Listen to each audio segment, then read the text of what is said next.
Hey guys, what's going on? We're taking a look at the patch 11.1 talent tree and we're going to specifically look at PvP.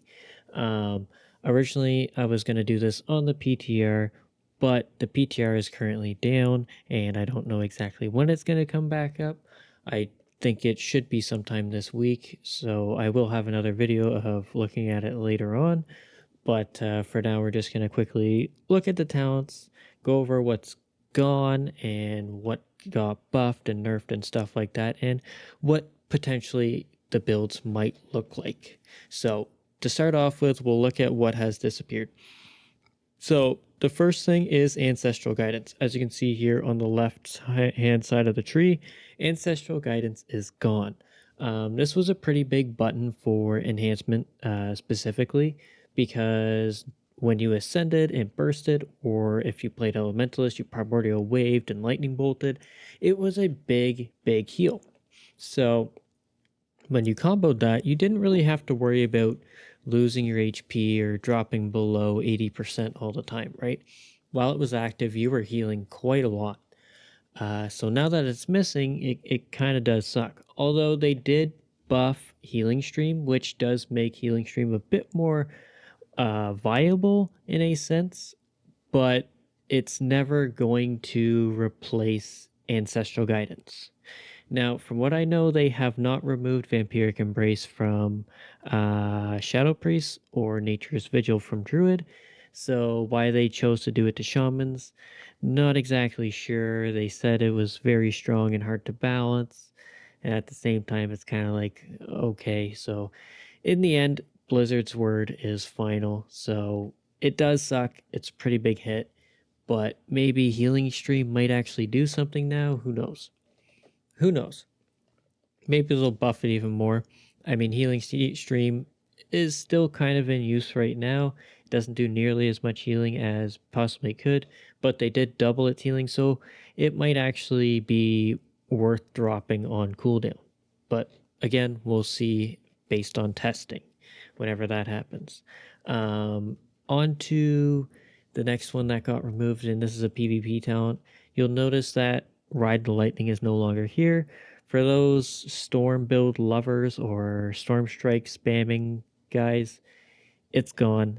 It really sucks. I think it was one of the favorite PvP talents, It didn't really change the way you played or anything. It was just there, it did damage, and it was really nice. And if you don't know what it did, basically if you had close targets, it would send a chain lightning every time you storm striked. And if you had far away targets and you storm strike somebody close to you, it would fork lightning, which would cause them to take the same amount of damage as if they would if they were close. So it only hit 3 targets, but passive damage is passive damage. It was great. It really sucks that it's gone, but it does give us room now for an extra talent. Although you could warrant that none of our talents are really offensive, and you would be right, because generally most people take Shamanism. You generally have Grounding Totem, and then these two are kind of like must-haves, and then you kind of got a choice. You can take Stormweaver, which is still pretty good. It does add a lot of healing to your healing surge. Static Field, very helpful, especially against those pesky mages and all those jumpers. When you can't catch somebody, you can pull them towards you. Although it has gone up to a 1.5-minute cooldown, up from its 1-minute cooldown back in Dragonflight, it's still really powerful. You can kind of cheese with Counter-Strike. It's not very often that that's going to work, but the chance is there.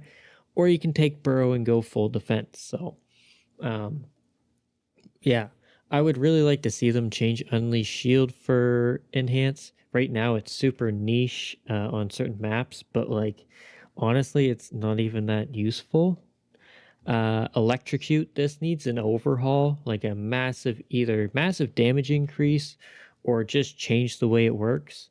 Maybe add some sort of I don't know, passive effect to it where your purge is now passive every time you spend Maelstrom or something, although that sounds ridiculous.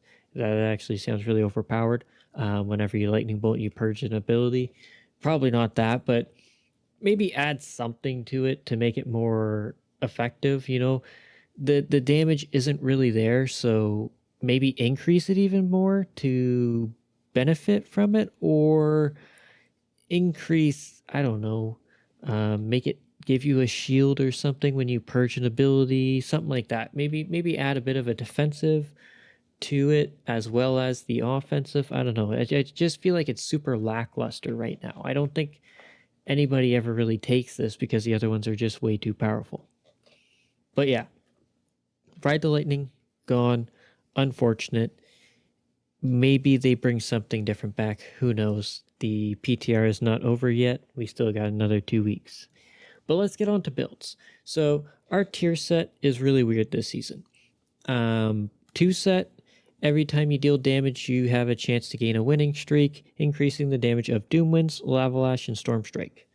4 set, or sorry, I should probably continue on the 2 set. Every time you spend Maelstrom, you have a 8% chance or something, 0.8% chance per Maelstrom spent to remove the stacks, which is fine.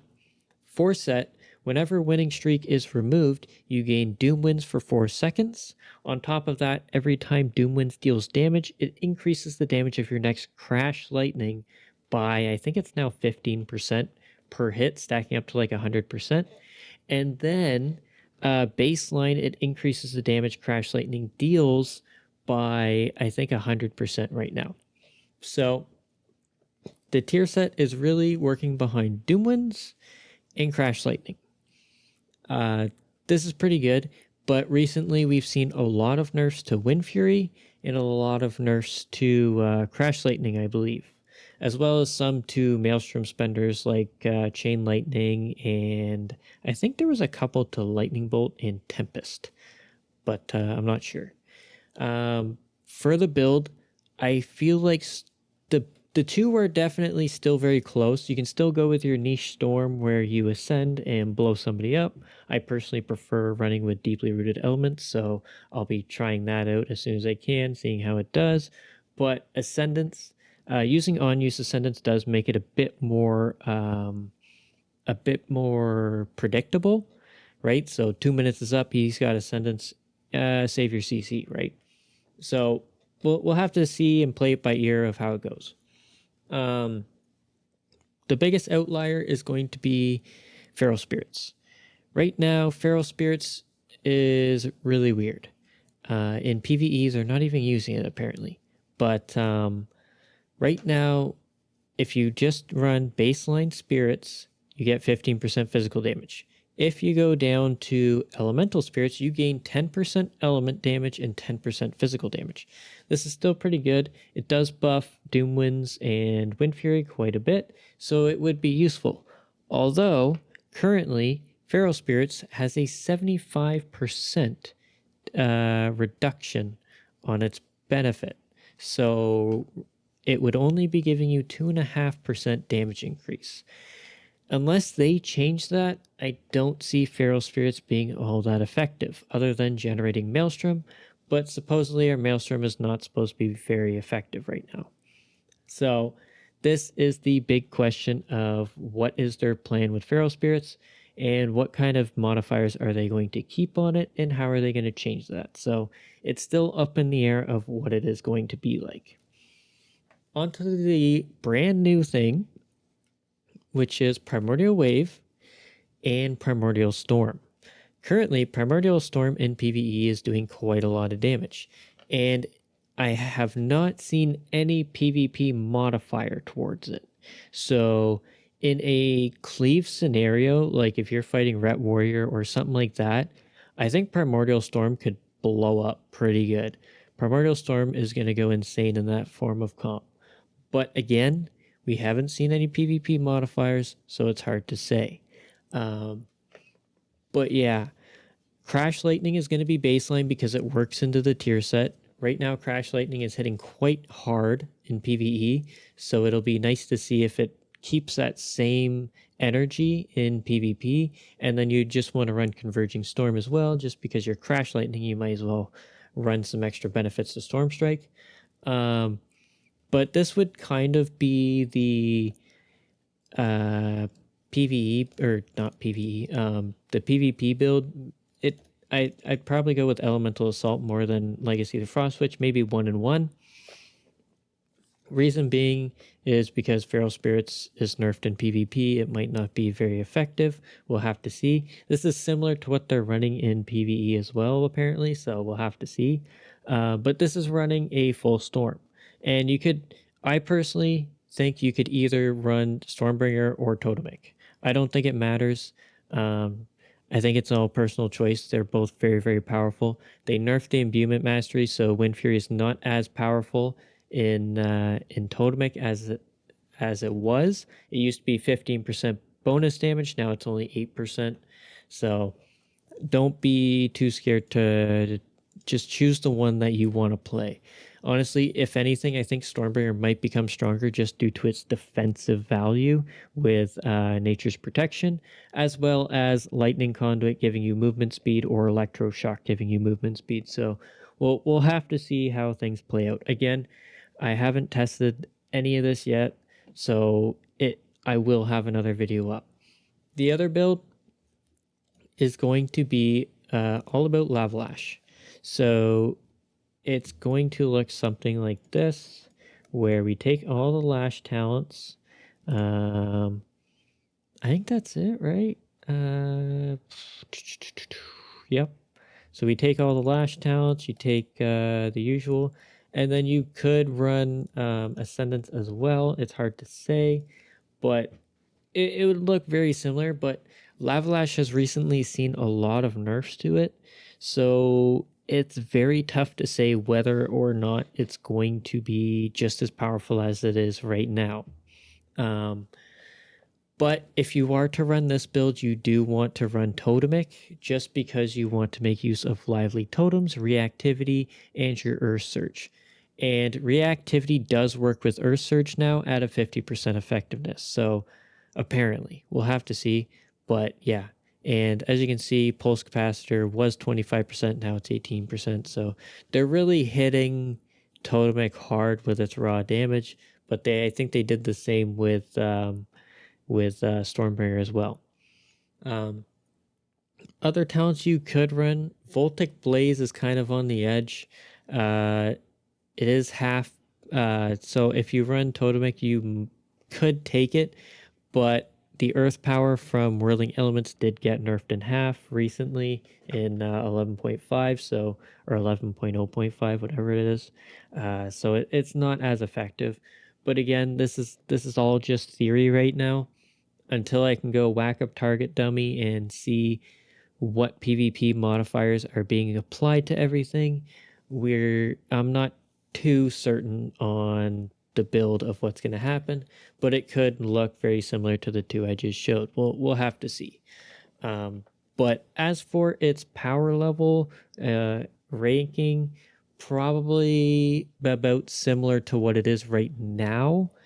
I don't see us falling too far behind of what it was. We'll probably be sitting about the same as where we are now. I really think, unless the other classes really got some insane changes or buffs, I don't see much changing for enhancement in PvP. We still lack the mobility to catch people, so if they give us a new PvP talent for that, maybe that'd be awesome. And honestly, we're still just a weaker Elemental Shaman at the moment.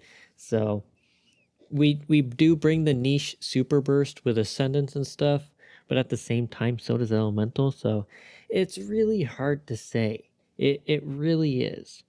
As much as we love Enhancement, Blizzard can't quite figure out how to fit it into PvP. We have the toolkit, we have everything, we just don't have the mobility to keep up. And honestly, we don't have Immortal Strike to fit in with other classes either. So it really comes down to what Blizzard wants us to do. With the removal of Ride the Lightning, we're going to become very, very tanky by choosing just more PvP tank talents, to be honest. So we're definitely going to have the defensive quality that we didn't used to, but we're missing the mobility to keep up with these other classes. So, but yeah, I would say not a whole lot has changed. Just potentially getting a bit stronger based on what PvP modifiers are actually going to happen. But anyways, guys, that is it for this video. Let me know your thoughts on everything. Maybe you checked out the modifiers as well. But let me know your thoughts. Let me know any builds you've thought of or you might think are the best or anything like that. And let me know in the comments. But anyways, that is it. Thank you very much for watching. Hopefully you enjoyed, and hopefully I'll see you in the next one. Laters!